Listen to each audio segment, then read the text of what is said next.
ಕನ್ನಡಿಗರ ಜೇಬಿಗೆ ಕತ್ತರಿಯನ್ನು ಹಾಕೋದಕ್ಕೆ ತಮಿಳು ಚಿತ್ರರಂಗ ಹೊರಟಿದೆ. ರಜನಿಕಾಂತ್ ಅಭಿನಯದ ಕೂಲಿ ಚಿತ್ರದ ಟಿಕೆಟ್ಗೆ ಇದೀಗ ಡಿಮ್ಯಾಂಡ್ ಅಪ್ಪೋ ಡಿಮ್ಯಾಂಡ್. ನೋಡಿ, ಕರ್ನಾಟಕದಲ್ಲಿ 2,000 ರೂಪಾಯಿಗೆ ಟಿಕೆಟ್ ಅನ್ನ ಮಾರಾಟ ಮಾಡಲಾಗ್ತಾ ಇದೆ.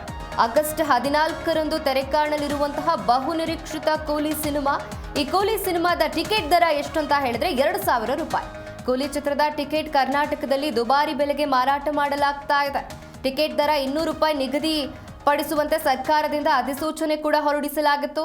ಆದರೆ ಎಂಜಿ ರಸ್ತೆಯ ಸ್ವಾಗತ ಶಂಕರ್ನಾಗ್ ಟಿಕೆಟ್ ರೇಟ್ ಈಗ ಹೈಕ್ ಆಗಿರುವಂಥದ್ದು. 2,000 ರೂಪಾಯಿ ಹಾಗೂ 1,500 ರೂಪಾಯಿ ಬೆಲೆಯ ಎಲ್ಲಾ ಟಿಕೆಟ್ಗಳು ಇದೀಗ ಸೇಲ್ ಆಗಿದೆ. ಈ ರಾಜ್ಯದಲ್ಲಿ ತೆರೆ ಕಾಣುವಂತಹ ಎಲ್ಲಾ ಚಿತ್ರಗಳಿಗೂ ಕೂಡ 200 ರೂಪಾಯಿ ಟಿಕೆಟ್ ದರ ನಿಗದಿ ಮಾಡುವಂತೆ ಸರ್ಕಾರಕ್ಕೆ ಮನವಿಯನ್ನು ಮಾಡಿತ್ತು ಫಿಲಂ ಚೇಂಬರ್. ಅಂದ್ರೆ ಮನವಿಯನ್ನ ಮಾಡಿದ್ರು ಫಿಲಂ ಚೇಂಬರ್ ಅಧ್ಯಕ್ಷರು.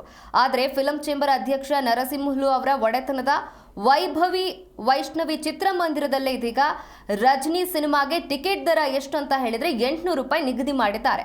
ಫಿಲಂ ಚೇಂಬರ್ ನಡೆಗೆ ಸಾರ್ವಜನಿಕರು ಕೆಂಡಾಮಂಡಲರಾಗಿದ್ದಾರೆ. ಇನ್ನು ತಕ್ಷಣದಿಂದಲೇ ಟಿಕೆಟ್ ದರವನ್ನ ಕಡಿಮೆ ಮಾಡುವಂತೆ ಹಾಗೂ ಏಕರೂಪ ದರವನ್ನ ನಿಗದಿ ಜಾರಿಗೆ ಒತ್ತಾಯವನ್ನು ಮಾಡ್ತಾ ಇದ್ದಾರೆ ಸಾರ್ವಜನಿಕರು. ಕನ್ನಡಿಗರ ಜೇಬಿಗೆ ಕತ್ರಿ ಹಾಕೋ ಹಾಗೆ ಕಾಣಿಸ್ತಾ ಇದೆ. ಆಗಸ್ಟ್ 14ರಂದು ತೆರೆ ಕಾಣುವಂತಹ ಬಹುನಿರೀಕ್ಷಿತ ಕೂಲಿ ಸಿನಿಮಾ ಆಯಿತು. ಇದೀಗ 1 ಟಿಕೆಟ್ಗೆ ಎಷ್ಟಪ್ಪ ದರ ಅಂತ ಹೇಳಿದ್ರೆ 2,000ದಿಂದ 1,500 ರೂಪಾಯಿ.